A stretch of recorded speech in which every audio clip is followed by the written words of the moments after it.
She appears to be very flustered.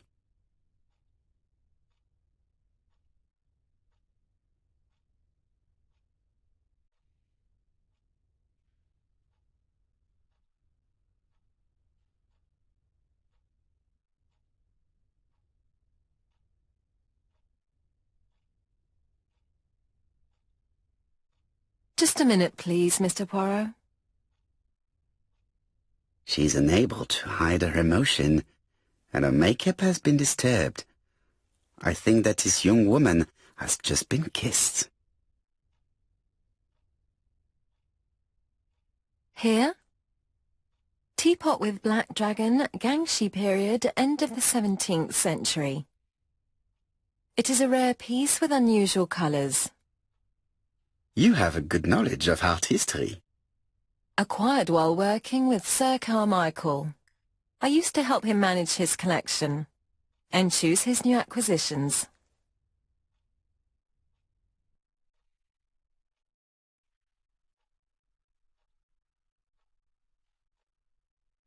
Did you have a good relationship with your employer? He treated me well, and I am sorry for his death. Have you seen any strangers hanging around in the past few days? No. Nobody has been near Comside.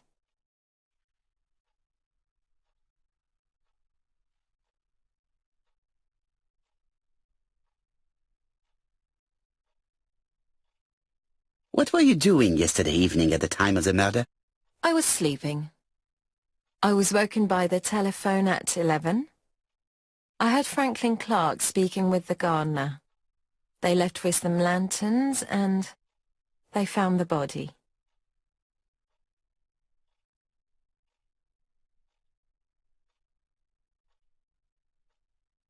What are your feelings about Franklin Clark? What an odd question. Of course I think he's a good man. He's energetic, nice, very sociable.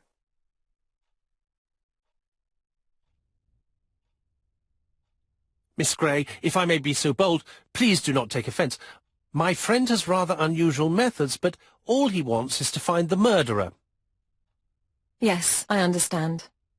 I must rest. Please excuse me.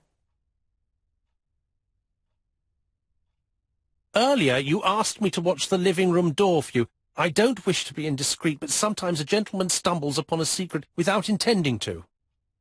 That is sometimes the case. And I saw Franklin Clark kissing Miss Gray at the foot of the stairs. Do you think this is a common occurrence? No, I saw emotion, intensity. I think it was their first kiss. Well done, mon ami. Well spotted. However, I don't think I completely understand this business.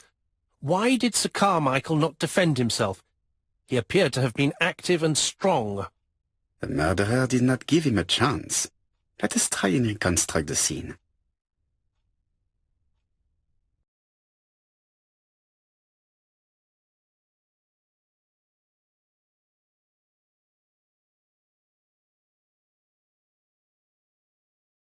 Sir Clark is taking his customary walk.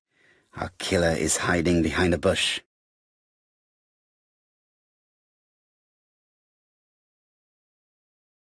The old man walks quietly along the gravel path.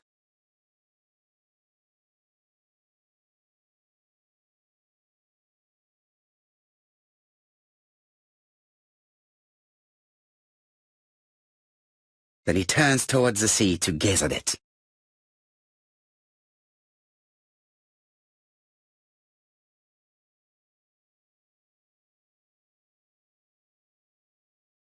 The killer leaves his hiding place on the left-hand side. He walks over the gravel on the path. The noise alerts Sir Clark, who turns around. No, Sir Clark was attacked by surprise. He could not see his assailant. Let us think again, mon cher.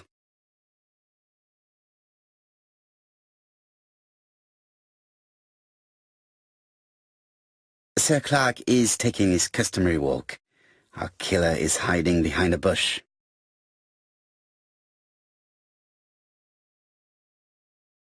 The old man walks quietly along the gravel path.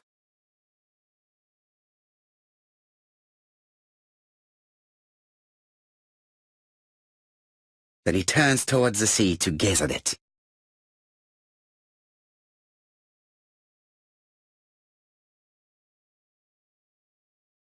The killer leaves his hiding place on the right-hand side. He approaches silently over the grass.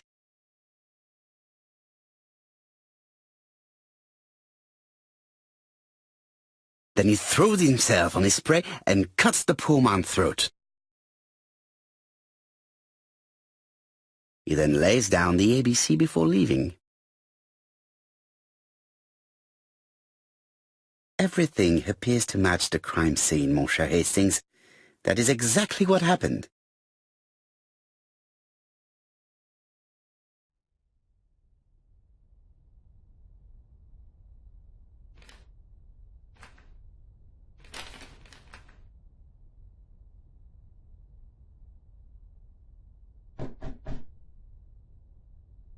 Oh, just a minute. I'm getting dressed.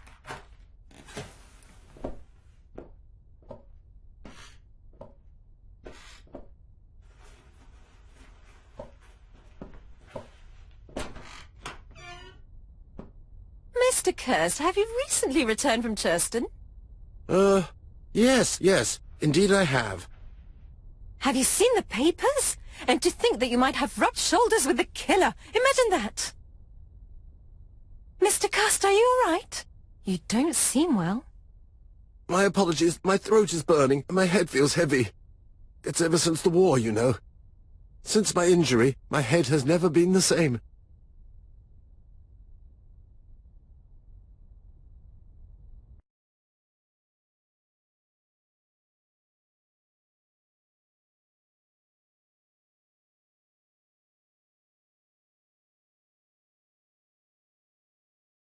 Poirot, it's a pleasure to be with you again after all these years. I looked for a gift to thank you, and I found this propelling pencil. An authentic collector's item. You spoil me, mon ami. And you more so by sharing investigations. Do not underestimate the help you are to me, Hastings. Intellect is not everything. There is also goodwill, and you are not short of that. Later, I will ask you to help me tidy up the room and bring some chairs. Our guest will be here soon. Ah, is Thora Grey coming? Naturally. She is a fascinating young woman, n'est-ce pas? Oh, come on, Poirot. I'm a married man. Miss Grey has already been courted by Franklin Clark. Poirot, our guests will be here soon. We must prepare ourselves.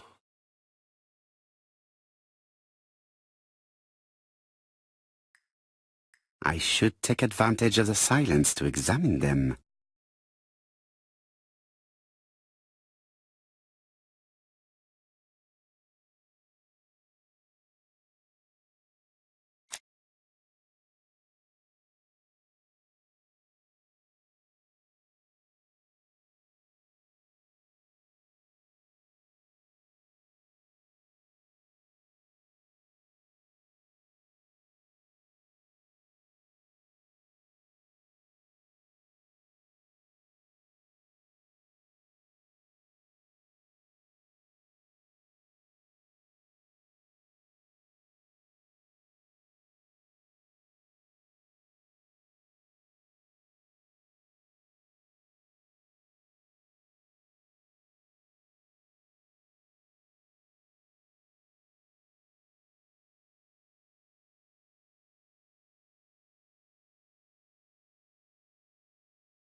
She appears to have taken more care with her appearance than the last time.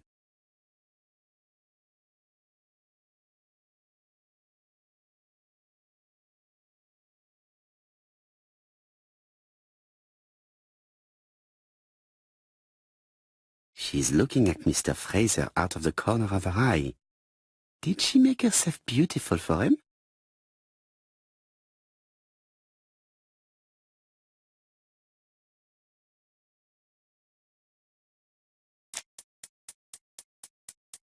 Donald is always on edge.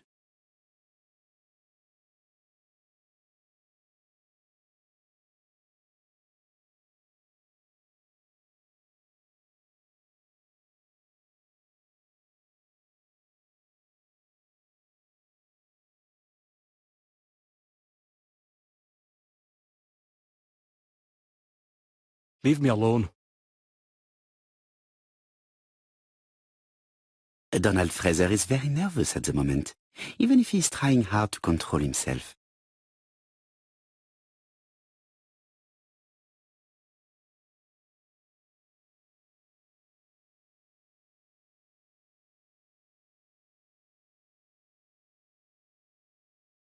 Sometimes I love a brunette, sometimes I love a blonde. That's what the song says.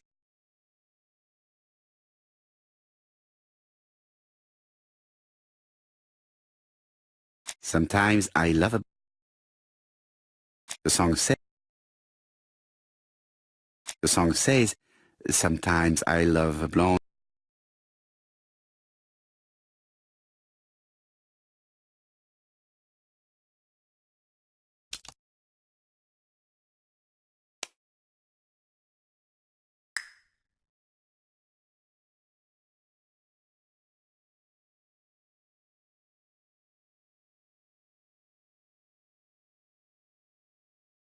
I ought to concentrate on my guests.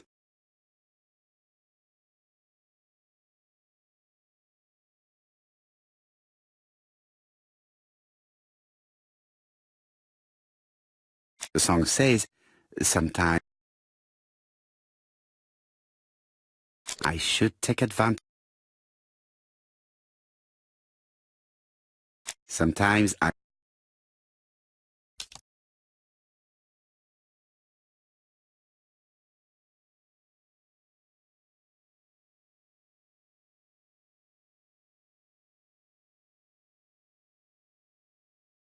Franklin Clark always seems at ease, regardless of where he is. Something that's unique to people who travel. I wish to thank you all for coming. I wanted to bring everyone close to the victims here in order to unmask the murderer. Get to the point, Mr. Poirot. What do you want from us?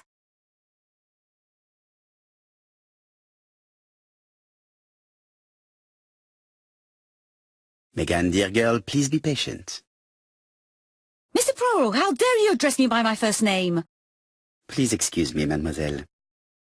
What I ask is that you search your memories. The murderer must have left some trace. Yes, he must have prepared his crimes very carefully. Tout à fait. He did not get to Bexhill at midnight in order to strangle a young girl whose name by chance starts with P. Must we go into that?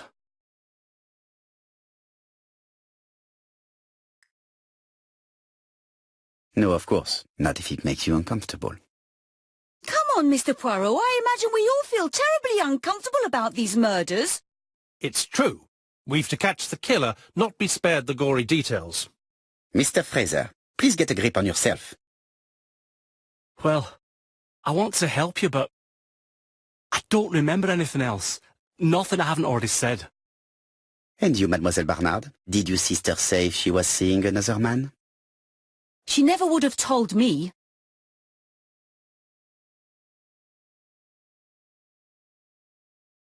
Allons, surely sisters have no secrets. She never spoke about any of that to me. Do you believe me, or do I have to repeat myself? Betty knew I didn't approve of her behaviour. Her flirting was spoiling any chance she might have had. Tell me, mademoiselle, what did you talk about with your sister? Silly things. Her new dress. She wanted a pair of black stockings to go with it. Mother bought her a brand new pair. The day it happened, she was crying, and to think that Betty never even wore them.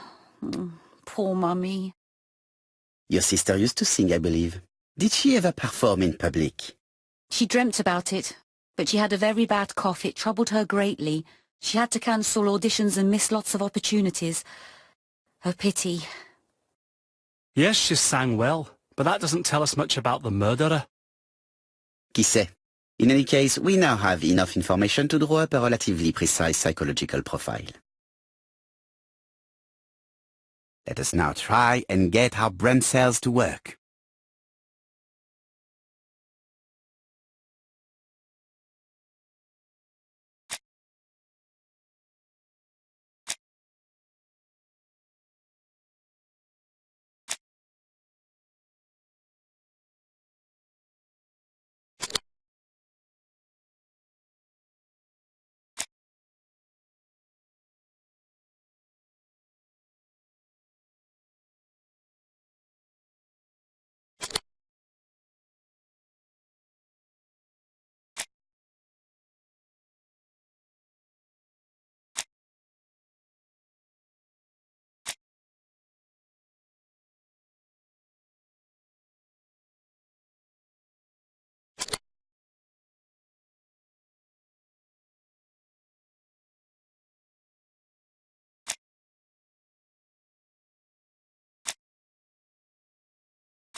So, ladies and gentlemen, we can now surmise without too much risk of error that our adversary is calculative, sure of himself, a seducer, of outstanding intelligence, that he has plenty of self-control, and that he likes railways.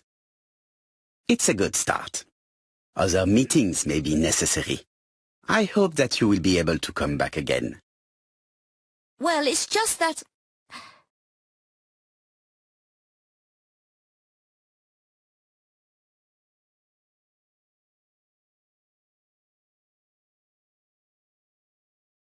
Well, Mademoiselle Drower, do you wish to help us or not? Oh, Mr. Poirot, don't be so harsh. It's normal that people helping with this inquiry should be reimbursed. Starting with you, Miss Drower. Please allow me to pay for your train tickets. Oh, sir, I cannot accept. But you must. Mademoiselle, I may not be rich, but my brother left a fortune which will be mine. Mr. Clark, that's very generous of you. Well, someone has to foot the bill. Mr. Poirot, would it be possible for you to come back to Devon? Lady Clark has expressed a wish to see you. We'll adjust her medicine so she'll not be too drowsy. But of course, I shall come the day after tomorrow if it is convenient. Thank you all for coming. We will meet again soon. The meeting was most fruitful. Really? Hastings, I believe now we have everything we need to find a common point between the victims. Now it is time for us to use our grey matter. Let us now try and get our brain cells to work.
The first two victims suffered from bad throat, and that was precisely the specialty of the third victim, Dr. Clark. We have a lead. It would pay to take a closer look at the medical records of Dr. Clark's patients. We'll do so during our next visit to Churston. I will do it myself, mon ami. You must remain in London just in case ABC sends us another letter. Very well, as you wish.